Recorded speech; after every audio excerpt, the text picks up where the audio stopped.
I was told at a very young age, life is not a bowl of cherries. That's kind of a crappy thing to tell a kid, you know? Life is a bowl of cherries. Life is a really big, awesome bowl of cherries.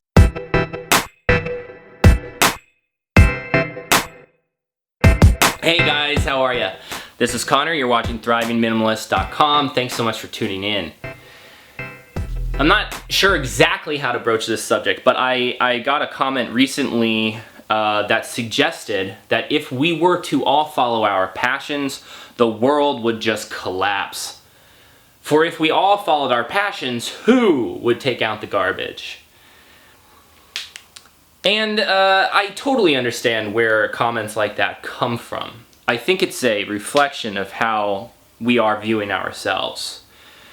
So if we feel really stuck in what we're doing, we might need to develop a logical reason for why we're doing it. We don't know what would happen if everyone followed their passions. We have no idea. But I can guarantee you, there are people passionate about making money. And if no one wants to do a job, that means that there is an opportunity there to make a lot of money doing that job. And that is a passion. There's nothing wrong with desiring to make a lot of money. The reason we have people picking up our trash is because they make good money doing it. That's why they do it. So you don't have to be necessarily passionate about picking up trash. You might be passionate about making money, and that allows you to feel really good about doing a job that you otherwise wouldn't do. Hey, don't get down on me for living my passion. Go out there and get your own.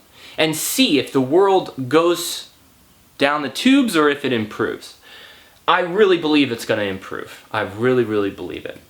So like, you know, who's going to grow all our food? People love growing food. People are so passionate. I know so many people who would love to grow their own food. And I think there's so many examples like that. So getting stuck in an idea of, well, I have to sacrifice myself for the group, I do think that that's something that we have culturally kind of internalized and we take on and we accept as just a fact. Like, I was told at a very young age, life is not a bowl of cherries. That's kind of a crappy thing to tell a kid, you know? Life is a bowl of cherries. Life is a really big, awesome bowl of cherries. But you gotta go out and get the cherries, you know? It's not gonna be a bowl of cherries if you're picking up rocks and putting them in a bowl. You really have to make a decision, like, this is the way that I want to live, and I'm going to try and do that. I think there's a tendency to turn to people who are living lives that they really want to be living and like feel kind of inspired, but feel like, that's not for me.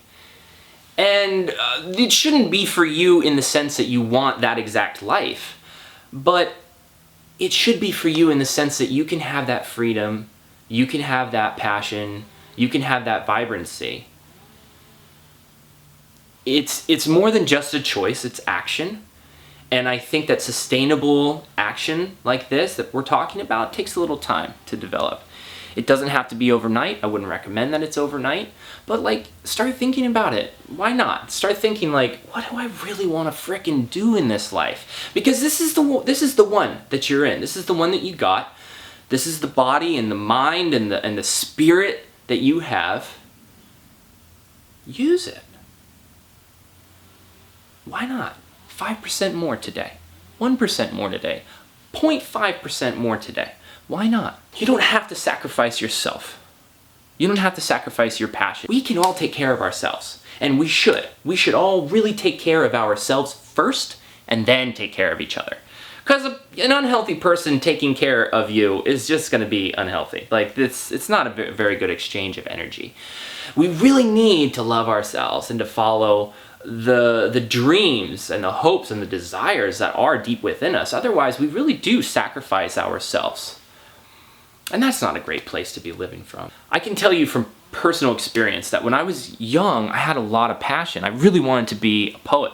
When I grew up, I wrote a lot of poetry. I wanted to kind of be in the arts. I did a lot of artwork. I wanted to act. I did a lot of acting. I believed in myself to no end. I mean, I really did.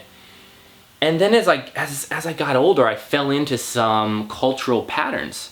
Relationship and buying things and working a lot, and I really lost those passions. I did. I completely kind of disconnected from those parts of myself that were so excited about life, and life became less exciting. over the last 3 years, I've really moved away from cultural patterns that I was utilizing before, that I felt really stuck in. And it's taken time to find those parts again.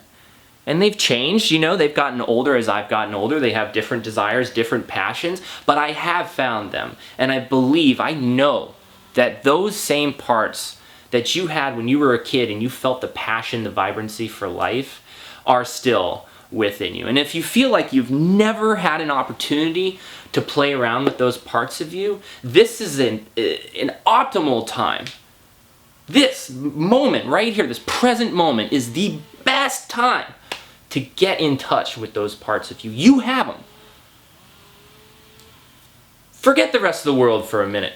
Take the day, take an hour, take 5 minutes to connect with those parts of you. Just to reach out and say, hey, I'm here right now.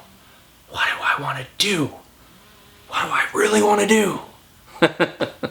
So thanks so much for watching, you guys. If you have any questions, any comments, please post down below. Like the video, it lets me know I'm doing a good job. And you can always log on to thrivingminimalist.com and send me a personal message there. Hope you have an awesome day. We will check in with you next time. Bye-bye.